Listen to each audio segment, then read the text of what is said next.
So in this session, I'll talk about the money creation based on endogenous money supply theory. So that means the money is created internally in the system, okay, internally in the system, and just now it was externally by somebody or by the central bank deposit, then you create a loan and things like that. But now this session is because of the internally money is created, so we see how is it happening, okay? So first, three main types of money. So this is the same as the previous one, which is endogenous and exogenous. They also believe in three main types of money, which you have currency, bank deposit, and central bank reserve. So this is the same as the previous. And then each represents an IOU from one sector to another, and approximately 97% of money in circulation comprised of bank deposit. So bank deposit is a bigger chunk of the money supply. Notes and coins is very small. Okay, notes and coins. Okay, now if you look at the graph here, do you see that the central bank IOU means loan? Always remember, IOU are like loans. So the IOU from the central bank to the commercial banks, the green color is loan. So that means the commercial bank borrow money from the central bank also. So this amount is green color. But the red color, you see, the red color is the consumers like me and you. All these consumers, they borrow large amount of money from the central bank, from the commercial bank. Okay, so a lot of loans are in the private sectors. A lot of loans are in the private sectors. So these are what we call household debt. Household debt. Okay, that means individual households are borrowing money to buy things, to buy house, to buy cars, to buy everything. Household debt. Okay. So the key contention is a traditional bank. Deposit include transaction account, savings account, and term deposit. However, banks also create deposit via the act of making new loans. So when the bank gives a new loan, so you will have money created in a sense. Money supply will increase when the bank created new loans. Money supply increase. Okay. So money is created by the RBA, currency. So what it means that notes and coins is created by the RBA, the Reserve Bank of Australia. It means they can print money to create the notes and coins. Okay. Okay. So this one, if you refer to your reading, reading gives a very clear illustration of how the scenario happened. So for example, let's say you want to buy a house. Okay, you want to buy a house. So if you want to buy a house, you need to save money, save 100, 1 million, until you have got 1 million, then you go to the developer, say, I want to buy a house. So you need to do that. No. So how you buy a house? You go to the bank, you take a loan, and how can the bank give the money to you, loan the money to you, based on what? Based on your salary, ability to pay.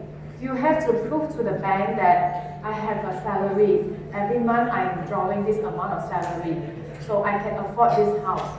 If I pay installment, I can afford this house.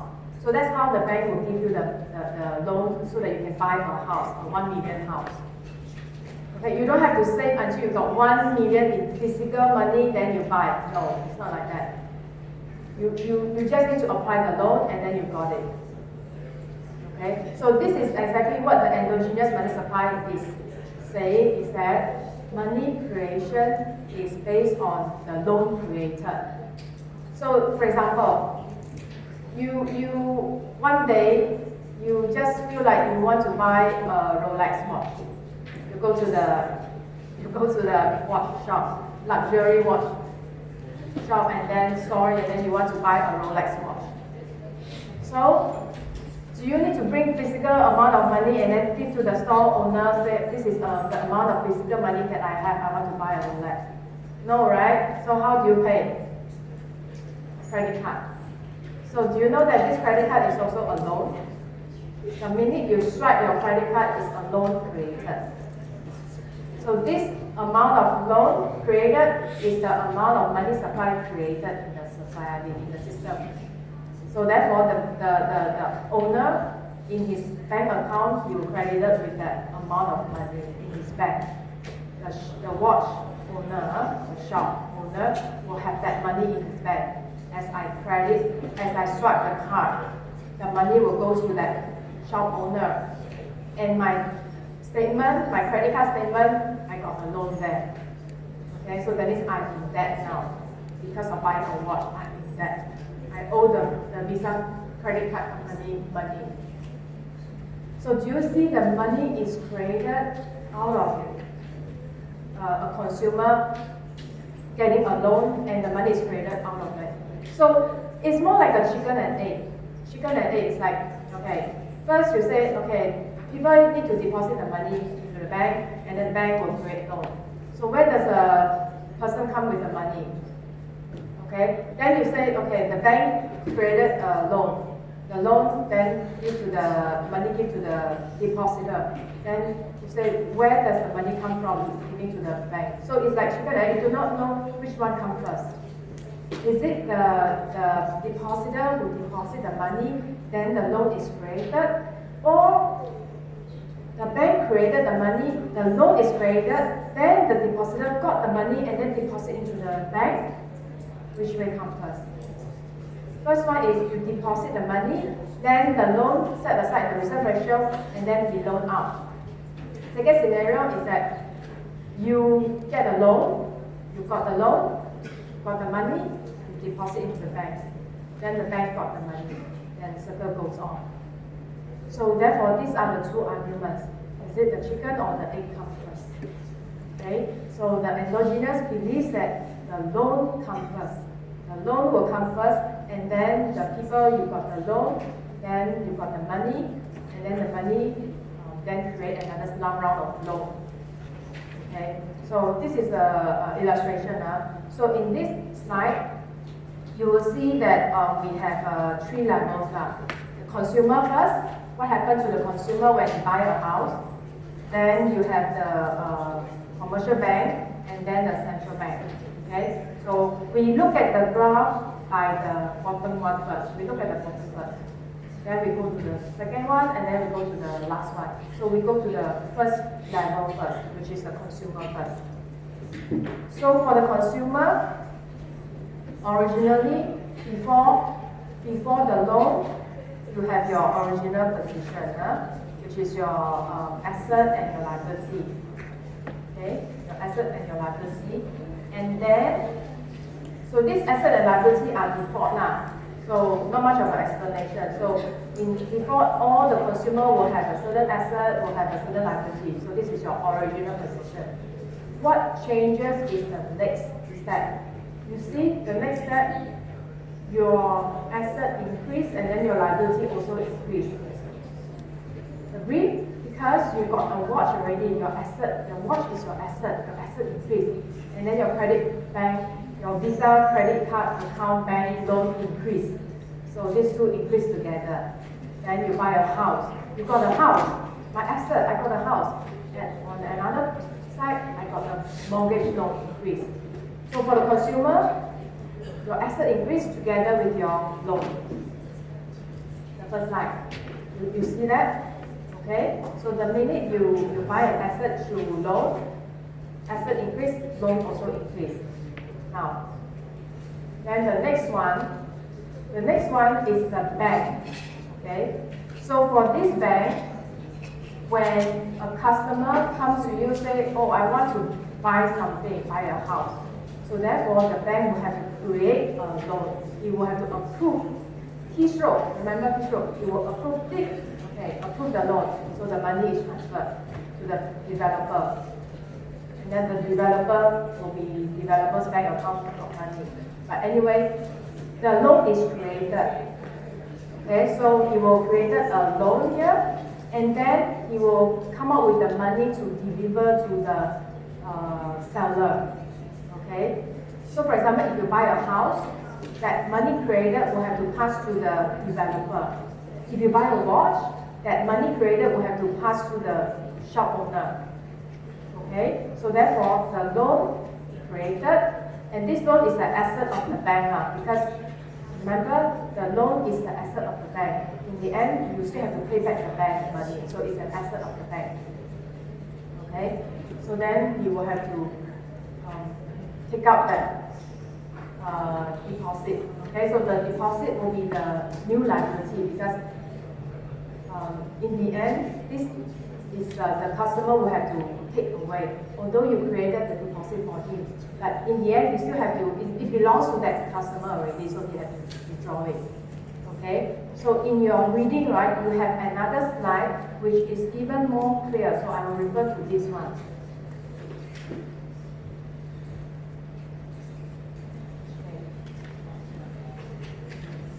And so this one is actually more clear. You will have it in your reading. This is buying a house. Okay, so we look at the house buyer first. House buyer balance sheet before the loan is made. Okay, so this is the original position before the loan is made. So the house seller is the developer. House seller is the developer. So the developer, before he sold the house to you, he got this house in his asset. You see his balance sheet, he got a house in his asset. He haven't sold to you yet. So he still got it, it's in his asset. Then he's going to sell it to you. Okay? So the house buyer will get the asset now.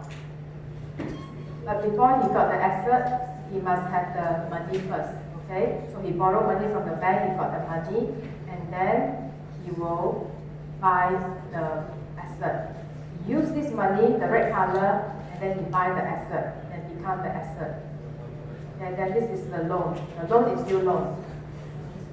Okay, so from here to here, do you understand? From here, you see, because he borrowed money from the bank, so the bank grant him the loan. So therefore, the bank will give him this amount of money. So his asset deposit increased. This amount of money is for him to buy a house. So the asset increased, the red color increased, and then he used this amount of money to buy a house. So then this asset become house there already. The deposit become another person's money already, the developer money already. Okay, so from the second slide, second picture to here, you see how the situation changed. So this deposit become in exchange for a house for you. You buy a house. So now your asset become a house. Your loan is still loan. The change is your asset here. Yeah, I mean, the change is your asset. Then we look at the house seller. The house seller, initially he got the house, right? I'm the developer, I have a lot of houses. So now I'm going to sell one house to you. So when I sell one house to you, I got no more house already, but I got a lot of money. So all this money become my asset also, in exchange for the money, cash and notes, deposit. Okay, so for the house seller, that amount of the house become cash for the developer. Okay, so that's how the money transaction moves. So repeat, when the person want to buy a house, he will go to the bank for a loan. Then the loan will come disperse the money to that house owner, house buyer. So the money will go to the bank account of the house buyer, suddenly increased by 1 million. Then you use this 1 million to buy a house. Okay? So then your asset becomes your house. The 1 million becomes the house already. Then that 1 million transfer to your seller, developer there. Developer, the house gone already in exchange for $1 million there. Okay? Okay or not? Then, so this is the front, what is happening between the house buyer and the house seller. Front, what happened. Then what happened to the back door? The back door will be the house buyer's bank versus the developers bank, the transaction between the banks. Okay, the transaction between the banks. So the second row over here, you can see that the buyer's bank and the seller's bank. So when there's a new loan created, the buyer's bank, he created a new loan, 1 million loan for that house. He created a 1 million loan. So this loan is for the buyer. Okay, he created that loan for him. So of course this is a deposit. Okay, deposit is a liability. Later on, this money is going to transfer out. So it's a liability. So then how the money transfer, you see, the money is being transferred like this. So this money, right, you need to buy a house, right? So it will be transferred to your seller's bank. Okay, the developer bank now got the money, 1 million there. And then you got the transfer reserve there. So this transfer reserve will be the notes and coins, the physical money. From one bank will move to another bank. In terms of the reserve, you have to settle the settlement. Okay?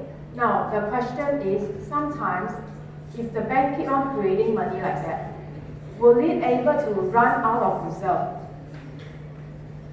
Will it able to run the central, not the central bank, I'm talking about the commercial bank, the ABC bank. Will the commercial bank able to run out of reserve? Yes, it will. So therefore, if he keep lending on creating the loan out of nothing, he has to transfer the physical notes and coins as a reserve to another bank to settle the settlement. So therefore, if he keep creating loan like that, in the end he will run out of reserve. So therefore, the banks will have to attract deposit.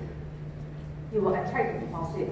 So this person, seller, he got the new deposit, 1 million sitting in the seller's bank, right? So therefore, this buyer's bank, now he got no more 1 million already. He need to attract the deposit back to his bank. So probably he will try to increase his interest rate, and then the deposit from the seller bank will be attracted back to his own bank. Okay, so this is according to the reading. So that's how the bank is created. It is not so easy as in I always create money out of nothing. I always keep extending my loan, then money is created. My asset keep increasing. My loan keeps increasing. I keep extending my loan, my asset keep increasing. No, you have to pay a price. Your reserve must be enough in order for you to create that loan. So how you get the money? One, you borrow money from the central bank. Okay? So the commercial bank can borrow money from the central bank, or you borrow money from another commercial bank. So you have to borrow money in the end in order to have that kind of a reserve for this transaction to happen. Okay? So therefore, when you create money out of nothing, right, it is not totally free. You still have to come up with a reserve to pay another person's bank. Okay? So therefore, you still need that kind of a reserve. So it's not that simple. Now, back to my slide.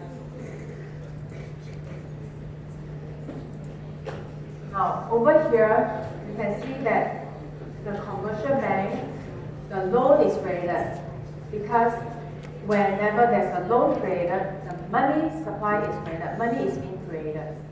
Okay, so the commercial bank has increased in the new loans, which is a housing loan, 1 million housing loan in the commercial bank. Okay. Now, in this case, what happened in the central bank is that all these are happening among the commercial banks. There's not much of a relationship to the central bank. So therefore, the central bank, the reserve before and after is still the same. You can see that the central bank, right, before and after effect is still the same. So all these are happening in the commercial bank, okay, among the commercial bank. So this is what it is proving to you. The money creation is among the commercial bank. The central bank, not much of involvement in this case. So which is a big difference from the exogenous money supply. Because the exogenous money supply, the central bank is like a control. It has some say, it has some effect on the money creation. But over here, do you see the money central bank has any effect? Not much of an effect. Okay, so this is the big difference between the exogenous money supply and the endogenous money supply. Is that the central bank has less influence in the endogenous money supply. The endogenous money supply is basically based on the internally, whether the consumer need a loan, the bank will give them the loan. It's internally created. It's not externally. Okay, so this is the important conclusion in this section, which means that the endogenous money is created internally, exogenous money is created externally based on the central bank. Okay. So endogenous theory contrasts with the exogenous theory by reordering the sequence of the money creation. So endogenous is that loan creates deposit. You got the loan, then you create the deposit. And then the bank will consider the reserves afterwards. After you got the deposit, when you need to transfer to another bank, right, then you have to come up with the reserve to transfer to the another bank. So the sequence is like that. It's reversed. Okay, you got the loan, you got the deposit, and then you got the reserve. Okay. Exogenous deposits are placed in the bank first. Somebody has to deposit the money in the bank first. Then the bank will keep aside the reserve, and then will be able to make a loan. Okay, so that's exogenous. That means somebody has to deposit something first, then you can make loan. Whereas endogenous, nobody can deposit. You just create a loan, approve the loan, then money is created, deposits are created. When the loan is created, deposits are created. So what about the money multiplier then? What's the role of the money multiplier in this situation? Do you see any role? Because there's no more reserve ratio. Not much of a role there.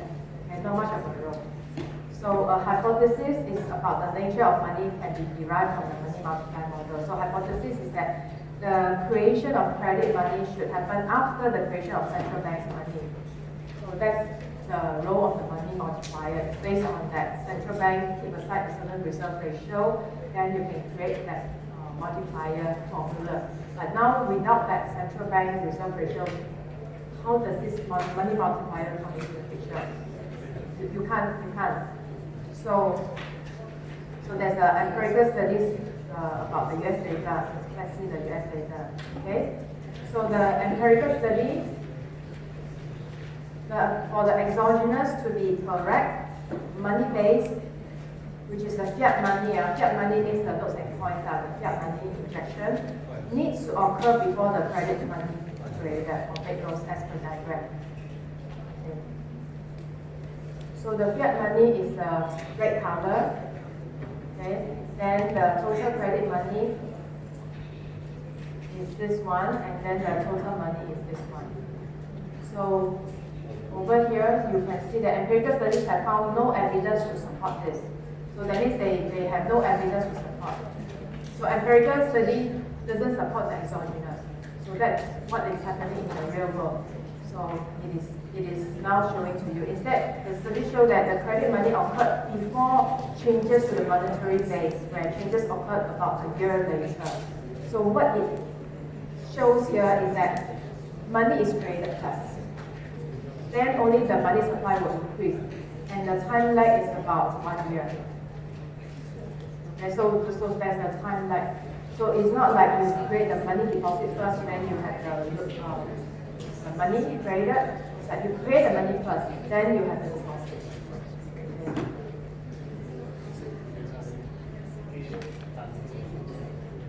Okay. So central bank and the banking system. So banks have the power to create money via loans based on the demand for credit. Okay, so that means the commercial bank has power. So as and when they see there's a need for people to ask for loans, it's up to you whether you want to give that person the loan or not. So if you grant approve, that means you have created the money. So that means how much power the commercial bank has. It's up to the bank to decide how much money I want to lend out. Okay? So if some insufficient reserve, the bank will still make loans and replenish the reserve later by borrowing them from another bank or the central bank. So if they do not have the reserve to keep lending out the loan, right, they will have to borrow from the reserve or other commercial banks. So central bank cannot control the money supply. Therefore, central bank doesn't have any control over the money supply. So the commercial bank's ability to create money depends on the demand for credit and the bank's willingness to lend. Just now we say the commercial bank ability to lend money depends on many things, right? Many things like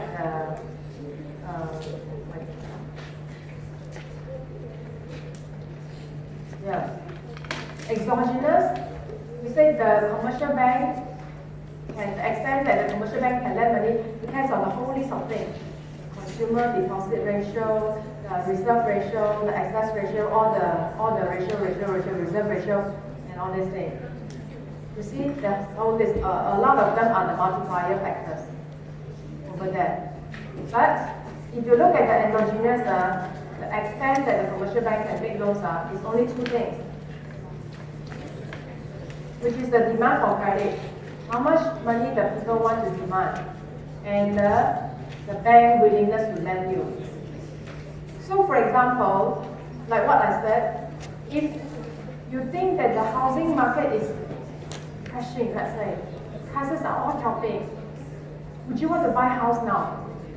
Probably you would want to wait until it drops further, then you buy. Probably you want to wait further. So therefore, the consumer willingness to borrow or to extend the loan is lesser in the economic bad time, let's say. Okay? So it depends on the consumer. And then if you say that, oh, there's a coronavirus and all this extra thing, political instability and all these things, then even if you want to buy a Rolex watch, let's say, would you want to buy now? Probably you want to save your money for the rainy days because you see the economy is not doing well. So you better save your money for the rainy days. You don't spend so much.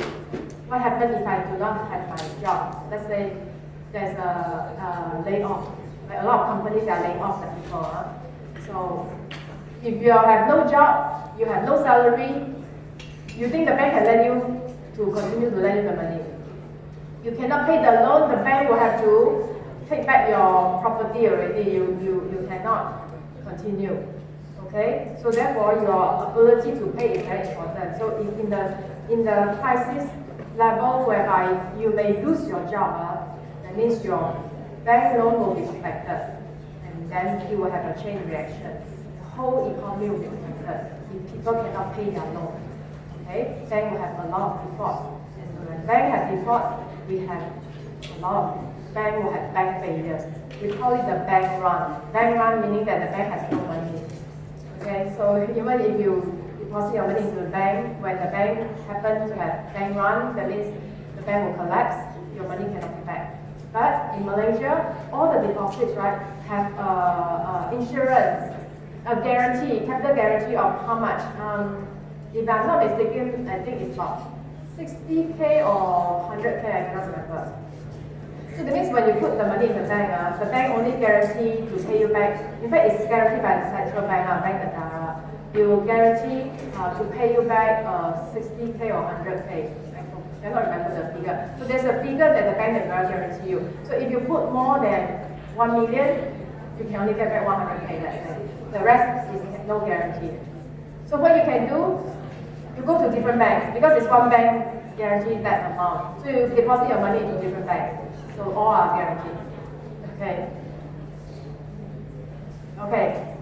So limits on how much banks can lend, market forces constrain the lending, and also need to mitigate. So all these are external factors already, not so much of a money multiplier. So it's more like a policy, the external macroeconomic factors, and the government policy and things like that.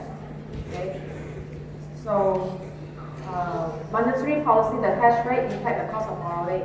So if let's say our bank account keep lowering our interest rate, do you know that our Bank Negara lowered the interest rate in 2018?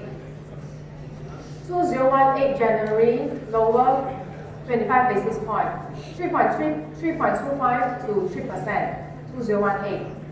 January, 2019, May, another 25 basis point, from 3% down to 2.75. Then this year, January, another 25 basis point, from 3%, from 3% to 2.75 this year. Then now is 2.75 down to 2.5%. So you have 4 times of 25 basis point. Okay, so now we are left with 2.5%. So with this 2.5%, what happens to the banking system? What do you think? Do you think you want to deposit more money in the bank or less money in the bank? Do you think you want to borrow more money from the bank or less money from the bank? More. So what happens to the bank now? They are having a very difficult position because they cannot attract the funds. Nobody wants to put the money into the bank because it's only 2.5 interest. And at the same time, if I'm doing business, I probably want to borrow more money from the bank because the interest rate is low, I can expand. So how to fill the gap? The bank have to find a way to fill the gap, either by borrowing money from the central bank, or they have to increase the deposit rate from 2.5% increase to 3%, for example, just to attract the people to deposit the money. Okay, so right now you can see a lot of banks that are having promotion or competition to attract the funds to deposit to their bank. Otherwise, they have no money to lend out to the consumers, to the firms or whoever. They have no money, so they must attract the funds. So in the end, these banks, right, do they have more profit or less profit this time? Less profit. Do you want to buy banking stock now? No, because during this time, the profit margin is being squeezed. See, you want to increase your deposit rate, and then your lending rate you cannot increase further. Okay, so therefore your profit margin is being squeezed. So therefore the profitability of the banks will reduce. Okay, so now it's not such a good time to buy the banking stock because of the lowering of the interest rate. Okay, so in class group activity. Okay, so this one we pause the video.